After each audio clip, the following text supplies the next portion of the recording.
আপনারা কেমন আছেন? ভালো আছেন?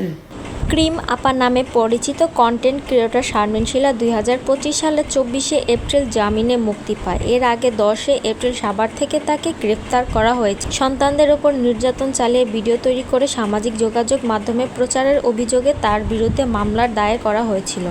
এই মামলার তিনি 14 দিন কারাগারে ছিলেন। মুক্তির পর একটি ভিডিওতে বার্তায় শারমিন শিলা জানান তিনি ভবিষ্যতে ভালো ও গঠনমূলক কন্টেন্ট নিয়ে তৈরি করবেন এবং পূর্বের মতো সন্তানদের নিয়ে বিতর্কিত ভিডিও আর তৈরি করবেন না। তিনি তার জামিনের জন্য যারা সহায়তা করেছেন, বিশেষ করে তার বড় ভাইয়ের প্রতি কৃতজ্ঞতা প্রকাশ করেন। এই ঘটনাটি সামাজিক মাধ্যমে ব্যাপক আলোচনার জন্য এবং শিশুদের সুরক্ষা ও অনলাইন কন্টেন্ট ক্রিয়েটর নৈতিকতা তিনি নতুন করে ভাবনার সুযোগ তৈরি করে। শারমিন শিলা তিনি বর্তমানে তার সন্তানদের সঙ্গে রয়েছেন এবং তাদের নিয়ে ভালো আছেন বলে জানা গেছে। তিনি জামিনে মুক্তি পাওয়ার পর একটি ভিডিওতে বার্তায় জানান ভবিষ্যতে তিনি গঠনমূলক কন্টেন্ট তৈরি করবেন এবং সন্তানদের নিয়ে বিতর্কিত ভিডিও আর করবেন না। তিনি তার ভুল স্বীকার করে দুঃখ প্রকাশ করেছেন এবং ক্ষমা চেয়েছেন। তবে তার সন্তানদের বর্তমান অবস্থা সম্পর্কে বিস্তারিত তথ্য পাওয়া যায়নি।